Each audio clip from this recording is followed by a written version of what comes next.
अल्हम्दुलिल्लाह अभी हम तिब्बी शिफाखाने में मौजूद हैं और काबिल मुबारकबाद हैं हमारे सबसे पहले एजाज़ देशमुख साहब, जिन्होंने इलेक्शन के ज़रिए हज कमेटी के मेंबरशिप हासिल किया। ये औरंगाबाद के लिए हमारे लिए बड़े एजाज़ की बात है, बड़े फ़ख्र की बात है और हम तमाम मुसलमानों की जानिब से हम इनका शुक्रिया भी अदा करते हैं। और 2018 में जब हाजी लोग गए तो इन्होंने रात दिन मेहनत की, इनकी टीम ने रात दिन मेहनत करके हाजियों की सहूलत के लिए तमाम इंतजाम किए। और अभी कल हज हाउस का इफ्तिताह भी हुआ और इन लोगों का टारगेट ये है कि जो हाजी यहाँ से हज के लिए जाते हैं उसे ऐसा फील ना हो कि हम बड़ी परेशानी में जा रहे हैं, ऐसा रहे कि हम पे घर से रवाना हो रहे हैं हज के लिए और उनके फ़राइज़ की अदा करने के बाद हम घर सही सलामत वापस आ रहे हैं। और बहुत सारे हाजियों की दुआएं भी हैं इनके साथ में। अल्लाह ताला इनकी उम्र में बरकत अता फरमाए, आमीन, खिदमत खल करें। और बिलखुसूस एजाज़ देशमुख साहब गुलपोशी के लिए आए हमारे हकीम साहब के हकीम अब्दुल मतीन अशरफी साहब, इनके ऊपर बड़ा कर्म है बुज़ुर्गों का। बिलखुसूस फैज़ाने मखदूम समना है और आप उसी सिलसिले से मुंसलिक भी बेपनाह फैज़ है उस दरबार का कि जो भी दवा देते हैं अल्लाह ताला उन बुज़ुर्गों की दुआओं के सदक़े में उसमें शिफा अता फरमा देता है। यहाँ तक कि अजमेर शरीफ में बहुत सारे जो ज़ईफ़ थे, नौजवान थे, औरतें थी, कुछ बीमारियाँ थी, इन्होंने उनका इलाज किया, जा के इलाज किया और वो शिफायाब हो गए। तो वहाँ के जो खुद्दामीन थे, वह जो सज्जादा नशीन थे, उन्हें बड़ी इज्जत से बुलाया और दरबार ख्वाजा गरीब नवाज में, वो तो हमारा राजधानी है, बुजुर्गों की राजधानी है, वहाँ पे बुला के बारगाह ख्वाजा में बेस्ट हकीम के अवार्ड से नवाजा गया। और मैं मुबारकबाद देता हूँ हकीम साहब को, हकीम अब्दुल मतीन साहब अशरफी को। अल्लाह ताला इनकी उम्र में, अमल में बरकत अता फरमाए और इनकी दवाओं में अल्लाह ताला शिफा अता फरमाए। इसीलिए कि तिब्ब नबवी से हम लोग दूर होते चले जा रहे हैं। जड़ी बूटियों पर लोगों का ईमान और अकीदा नहीं रहा है, बेतमाद नहीं, भरोसा नहीं रहा है। आज हम सोचते हैं ये कर लें, वो कर लें। जितनी भी अद्वियात हैं इसी पर रिसर्च करके बनाई गई है। मेरे दोस्तों, जो हमारे नबी पाक सल्लल्लाहु अलैहि वसल्लम ने फरमाया, आपने बात किया, उसके अलावा आपके पास में जो इलाजात होते हैं, आप सबसे पहले तो ये बताइए, जैसे देशमुख साहब ने कहा कि होम्योपैथिक को या जिस नौजवान अपने जहाँ हो रहे हैं, लेकिन सबसे अहम मसला औरंगाबाद का ये है कि नशे की तरफ बच्चे बढ़ जा रहे हैं। आपके पास में कोई ऐसी चीज़ मौजूद है जिसकी वजह से बच्चे जो है अपना इलाज, अपने माँ बाप जो है अपना इलाज करें, जिसकी वजह से बच्चे नशा छोड़कर अपनी ज़िंदगी अच्छे से गुजारें?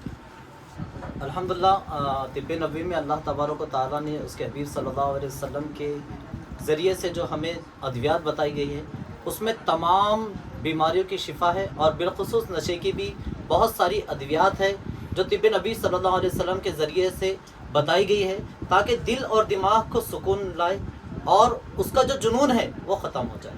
तो अल्हम्दुलिल्लाह ऐसी अद्वियात भी है, आप मेरे से रब्त करें, मैं इंशाल्लाह वो कम से कम दामों में इंशाल्लाह हम उसको देते हैं ताकि बच्चे नशा छोड़ दें। और एक बात मैं ये कहना चाहता हूँ मैं कि अल्लाह के रसूल सल्लल्लाहु अलैहि वसल्लम ने इरशाद फरमाया कि कोई बीमारी, लफ्ज़े देखिए, कोई बीमारी ऐसी नहीं है जिसकी शिफा नहीं है। लफ्ज़ क्या है? पहले बुखारी शरीफ की हदीस मुबारक है कि कोई ऐसी बीमारी नहीं है जिसकी शिफा नहीं है, जिसकी दवा अल्लाह तबारक तआला ने दुनिया में उतारा नहीं।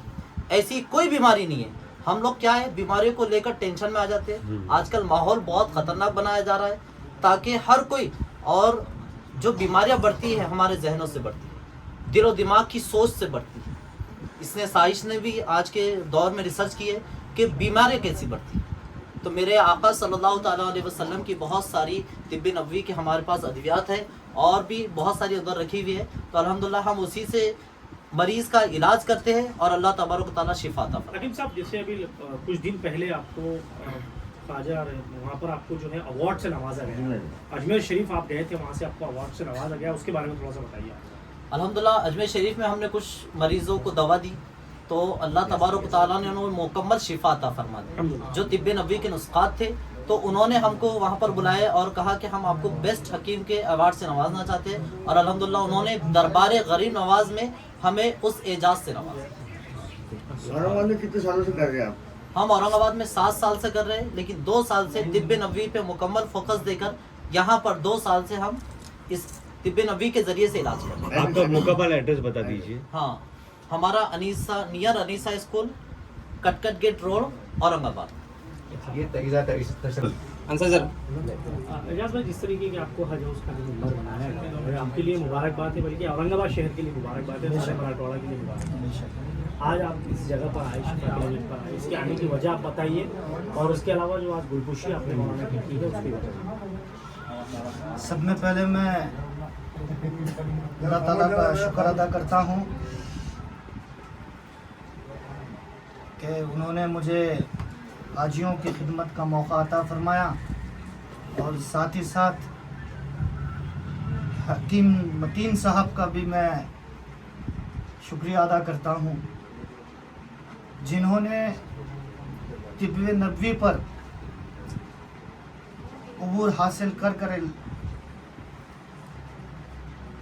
इस शहर ने बल्कि रियासत और इस मुल्क के जो मरीज़ हैं उनको अल्लाह के रसूल ने बताए हुए इलाज पर शिफा दिलवाने के लिए उन्होंने आज हिकमत सेंटर यहाँ चालू किया। इसलिए मैं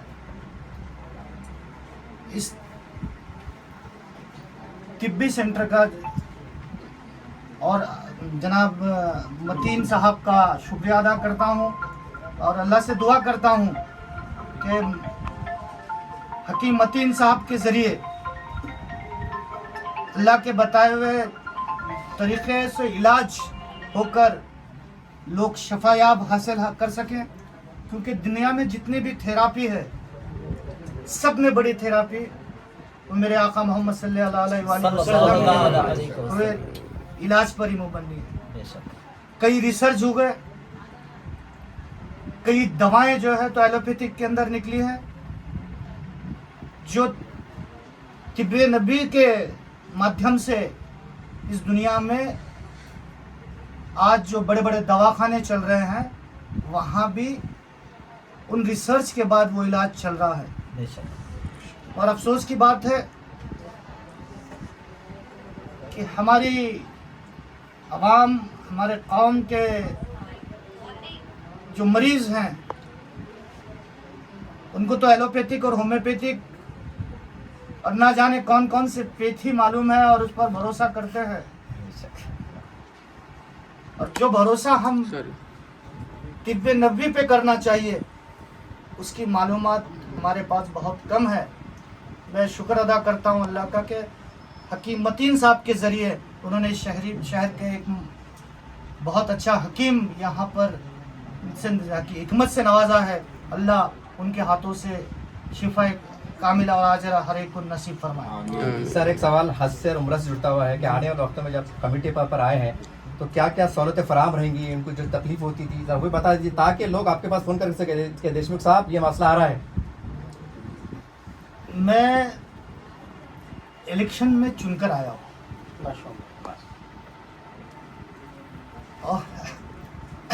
और 3 ही मेंबर हिंदुस्तान में इलेक्शन से चुनकर आते हैं, जिसमें से एक पश्चिम बंगाल के रुकन है, एक यूपी के रुकन है, और एक मैं महाराष्ट्र से।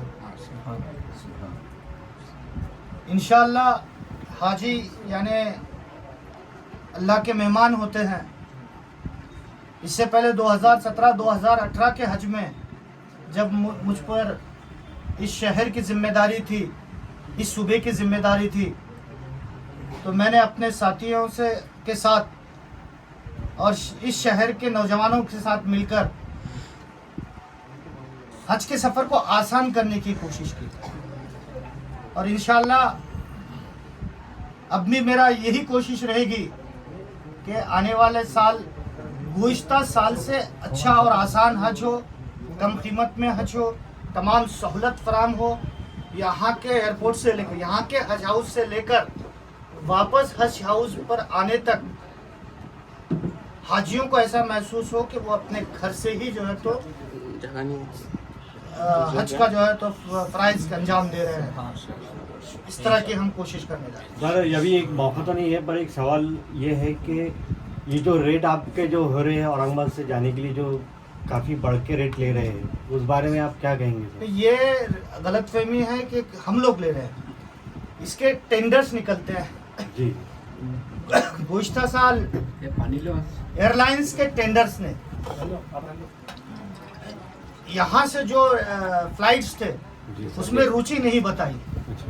और एक ही जो है तो फ्लाइट की कंपनी, एयरलाइंस कंपनी आई थी और उसने जो दाम मांगा वो हमको देना पड़ा। जी जी पर अब इस वक्त कोशिश कर रहे हैं कि ओपन टेंडर जल्द से जल्द करें और ज़्यादा से ज़्यादा एयरलाइंस जो है तो इसमें हिस्सा लें और हेल्दी कंपटीशन हो के हाजियों को कम से कम जो है तो अखराज आता है और उसमें जो है तो कटौती आए, ये हम लोग कोशिश करें। अस्सलाम वालेकुम।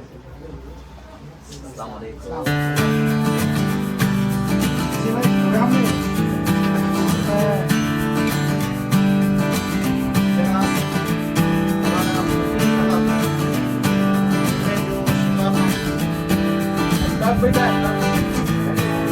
ये करना चाहते हैं ना?